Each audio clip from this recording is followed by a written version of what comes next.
Hi, it's Odeean here. Today I've got Iron Diobots, third-party Masterpiece Snarl. I like the artwork. It does look a little bit dodgy for Masterpiece. It's really good, but something about it looks a bit homegrown compared to what we get with Hasbro's, or Takara for that matter's, offerings. We've got pictures of what I'm guessing was the prototype. This face, which we had seen online quite a lot of times before the toy came out, I always thought that this was photoshopped because it looked a little bit smooth compared to the rest of it, but no, the face does actually look like that. Inside the box we've got such beautiful polystyrene, so this is a stackable box. Everything has its own place in here, although I've pulled it all out except for this sword. Fits together nice and snug. Once you pop them out, this is the result. A really G1 looking Snarl. I think it's very good. I like how on the eyes here, I'll zoom in on that a little bit later, but the eyes are kind of chromed and blue, so they pop out intensely. I don't know on the video if it's showing. Let's move them around a little bit, but in person, those eyes just pop out. The face looks a little bit serene. Yeah, it looks a little bit serene to be a Dinobot. He doesn't look like he's uttered a bad word in his life. Just look at those lines. He's standing there virtually emotionless. So I think that is probably the only part of the toy that I don't really like that much. I would have liked some options for the face, maybe a rage face, or at least just something with a grimace. Anyway, that's a small gripe. I'm turning it around. You can see the stylings of G1 Snarl with these little horn things on his head. Everyone's got their own take, all the different groups on these heads, but I think this is pretty decent representation of Snarl. Now, I've got to admit, Snarl in the cartoon had a really odd shaped head, very cartoonish, not suiting Masterpiece really at all, but I would have liked a lot if we had a more domed cartoon head. I don't know how to describe it. His head was like a bell.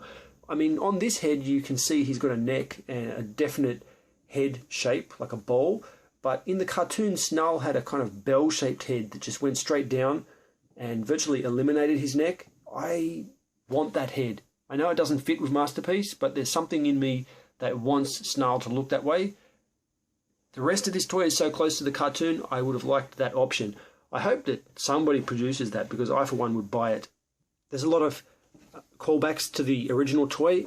I don't know if that's showing up much there, but if you can see, there's some crosshairs on the chest and the see-through plastic layered over some other plastic in there, there's like a chrome panel back there, like painted on one side and clear plastic on the other.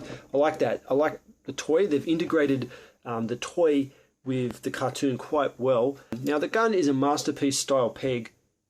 You can see there that little square bit sticking off. It's supposed to slot into the hand, but my one has tolerances that aren't so great, and when I push it in like this, it just pops out. It's a little bit too big to fit into that slot. Now, I can push it in like that, and the hands are quite rigid at the moment, and it can hold it in place, but it's never fully inserted, and it ends up being a little bit loose. Because the hands are so big and rigid, it's probably not that much of a big deal. I don't play with this stuff. I just leave it standing on the shelf, and you can see that he does a fine job of holding the gun just standing still. But if you were to play with it, that would pop out too many times and be quite annoying, I think. The sword doesn't fare much better, and it in fact has the opposite problem. If I put this in here, it's not being forced out, it's just too small for the slot, and again you have to rely on the power of the fingers to hold it in place. This sword has the button on the bottom. I don't buy the batteries, I don't care too much, but it is apparently a light up sword, although I can't see it at the moment, and it does have somewhat of the same shape as G1 Snarl's sword, although the way I remember it, these were a bit more pronounced, but I've sold that, so I can't go back and check. There's some pretty cool posability happening with these shoulders. I like how bulky they are. Now, they're not as bulky as Hasbro's Masterpiece Grimlock, which is a little bit overboard, but they do look nice and bulky. And what I really like is that, look at that, the joint is kind of at the top, so it lets you fully get those arms out there, even though they look like they were going to have some kind of collision. They've got a full range posability, nice and clicky, And listen to that. Oh my God. In the other direction, the other axis, full clicks as well. So there's no floppy arms in this guy. Although my Scoria, he never had much of a problem, but if yours did, this isn't going to suffer from anything like that. Hip articulation isn't clicky, it just comes down to friction. It's got all these skirt pieces, but if I pull them up, you can have a better look. I mean, it's got decent friction. I think that's going to survive. I mean, backwards and forwards has a nice strong click. As I do that, I can feel some degree of separation happening here in the groin, so the spring is quite strong if it is a spring in there. And I do have a little bit of worry. Let's have a look at the other side. How many screws? So we've got 3 good screws holding that in place. Let's hope that they don't strip. But yeah, in my hand I can feel that separation, so I might want to avoid playing with that too severely. What have we got down here? 90 degrees at the knee. That's not bad. Considering the legs are so bulky, a double joint would probably have just been wasted anyway. Bicep rotation. A double jointed elbow, but again, arms are so bulky, you only get 90 degrees out of that double joint, but it is well hidden in there. I like it, pretty cool. Toe tilts. He doesn't have much of an ankle, but when you do tilt the toe, you get this whole die-cast platform at the bottom of his shoe tilting with it. And also tail, individual segment tail articulation for his backpack. What I really love about this is that it doesn't fall off. Now I've got my, where is it? Reach, you bastard. This guy, Raw, I like him quite a bit, but in his robot mode, the tail section like this pops off. Oh, freaking hell, it just pops off so much. It's really annoying. But with FansToys Sever here, this is rock solid. For a size comparison, I'm going to show him with probably one of my favorite primes. This is the guy I like to keep on display, Orion. I like the scale there. I think Orion is a little bit bigger than a Classics Optimus Prime. That Classics mold is just past its day. For me, this is what hangs out most of the time with my other toys, and I think that they look pretty good together. I think that's how big I want my Dinobots to be compared to Optimus Prime. Here's the Jetfire that I got just the other day, my Takara Tomy version. Bad Cube's Brawn, who is still hanging out on my desk. He's one of my favourite toys at the moment. That's why he's always right at my fingertips. Something from Pacific Rim. I do still like Kaiju, even though there's been no videos of them for a while. And finally, for comparison, my daughter said I have to show this, which is a Lego Friends Jeep of some kind with a crowned hedgehog.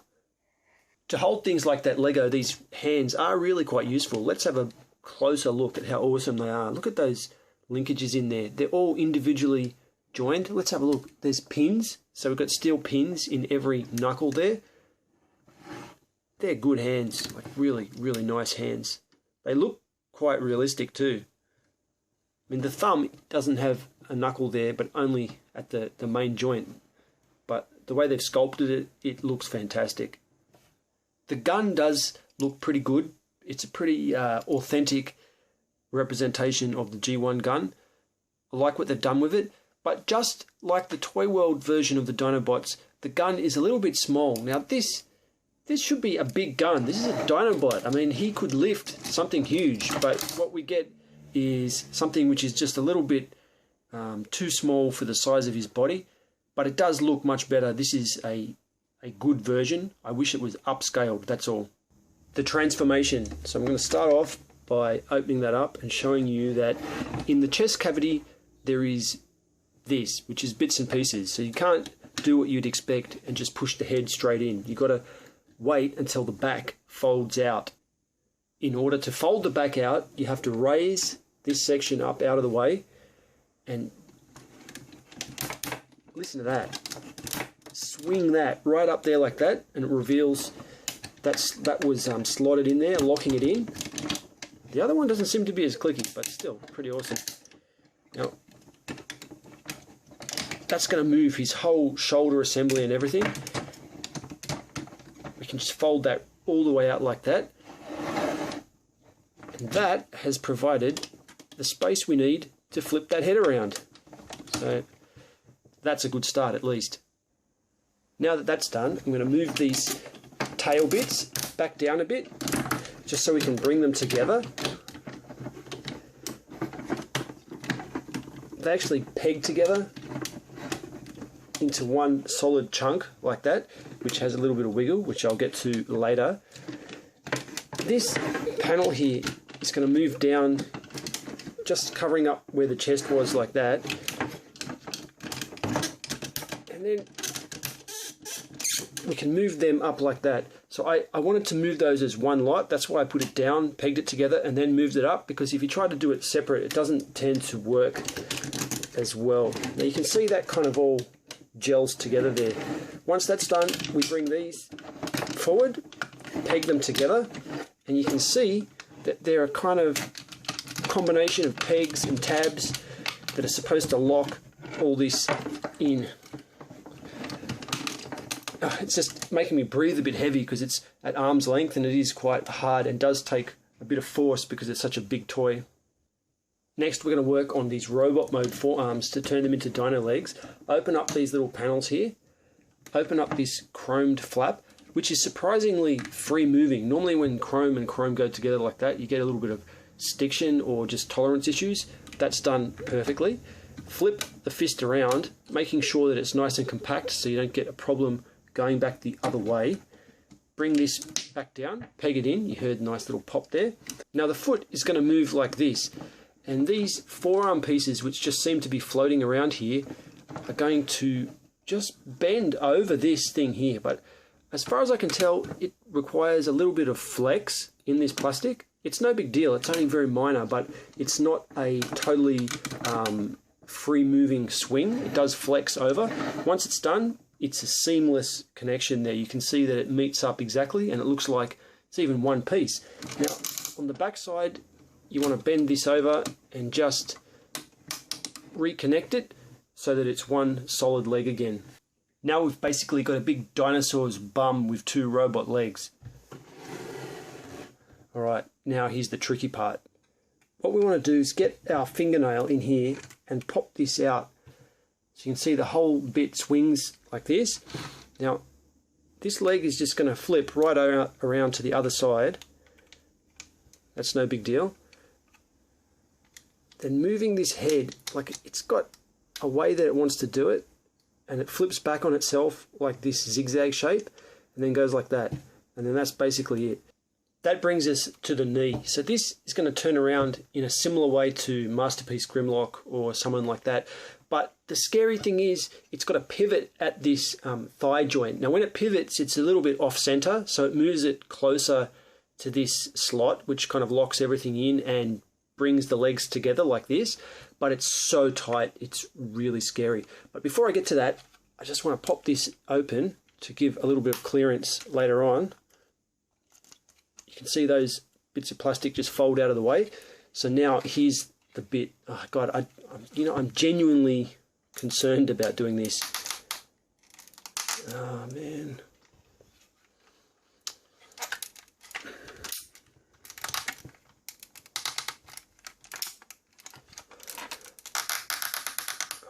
I just don't like this sound, the feel of it. It is so tight.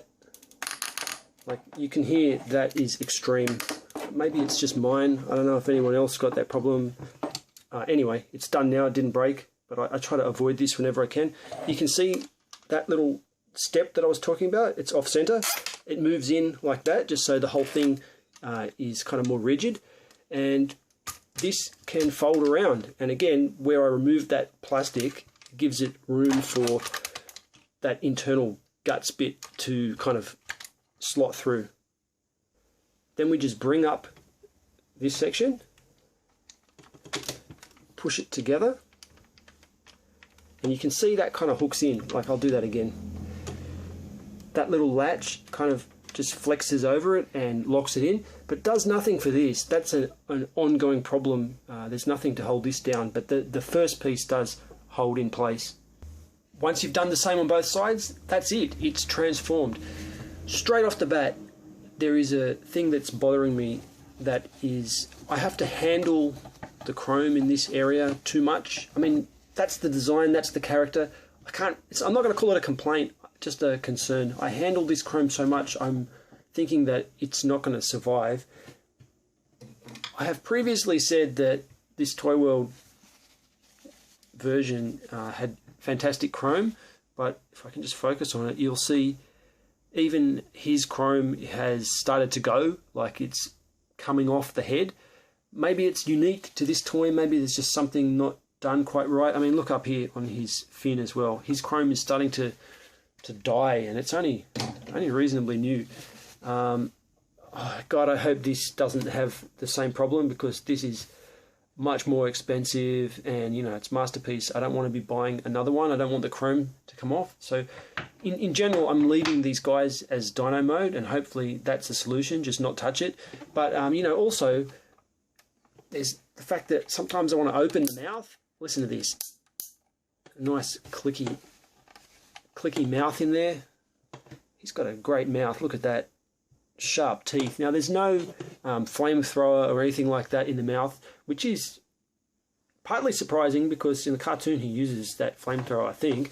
But also, considering this is a complicated transformation area, I can understand why it's left out. His proportions are a little bit odd. I don't quite like the narrowing at the front of the body. Like, I'm a big fan of the big butt Stegosaurus, like G1 toy based design, where this goes sharply up and then sharply down. So I know a lot of people don't like that, and I remember back at the time when all these Dinobots were first coming out, I remember heaps of people complaining in the other Masterpiece Snarl thread about, I just can't remember the name of that one, where the corner here was too much and they had to redesign it. I liked that. That was a key thing for me that I enjoy. And I think that in not having it so sharp there and elongating this bit here, they've made it not quite as cartoony as I would have liked. But it is a very nice toy. It does have a very nice shape. I just think that maybe a bit of an angle is the best way to view it. The tail is quite phenomenal. I really enjoy this tail. Look at it. It's posed, and not some pissy little pins in there that make it look like it's linked weak. There's these big moving discs. Let's split it so I can just give you a look at how it's done. You see those big discs? They kind of each of them's a little bit off center and they overlap each other. That's really good. I like that. I think that's just done fantastically. I like these pointy things here. Again, a little bit of a missed opportunity. I know that in the cartoon sometimes it looks like laser beams that come out of here, but also I remember these shooting out. I would have liked a detachable missile tail spike. I think that would have been cool. These also seem a little bit fragile, so you have to avoid pushing them too hard because it's just on that chromed plastic. I worry that they may snap off, but they do look really good. The detailing on there, look at all those little rivets. It shows up so fantastically. It's really, really nice detailing on that chrome. None of these plates are posable. They're all just solid. So again, comparing it to Raw, his plates are all posable. I like the posability. I would have liked if these were posable. It seems like this. Basically, what FansToys do is give us the ultimate version of the character, which is a cross between the cartoon and the toy. The toy didn't have that, so I can understand where they're coming from, and I guess those other features are more for a classics universe kind of thing, which I can go along with that. For a sheer size comparison, they're very, very even in weight. I think that Snarl is a little bit heavier, just a fraction. They are fantastic together. I mean, these things, it just multiplies. One of them looks good on the shelf, but when you've got more than one, it is amazing, and I think that they are so, so nice. And finally in there with Swoop. Very nice family of dinosaurs. Now I do have Masterpiece Grimlock over here somewhere, but I mean, character-wise, his dinosaur mode is cool, but just size-wise, it's becoming more and more evident that Masterpiece Grimlock doesn't fit in with these guys size-wise. Like, they all look bigger than him in every mode. So I love this toy, but I'm just itching to get the final FansToys Dinobot, which will be Grimlock. That I can only imagine how awesome that is going to be. My final thoughts. There is no reason not to buy this toy, except for the price if you can't afford it, obviously. It's, you know, for such a heavy, big thing, it's not that expensive. Probably depends where you buy it from. I can't remember exactly. I think it was around $200 by the time I got it in my hand. But it's like a brick, and it looks so good. There's nothing bad that I'm going to say about this. I'm so happy that we're in a time where we can buy these like ultimate versions of characters, and I just love it. I think this is good and definitely worth buying. I'm waiting for their version of Sludge. Not quite big enough, I think, but I think that just judging by how good the rest look, it's going to finish off this set so nice.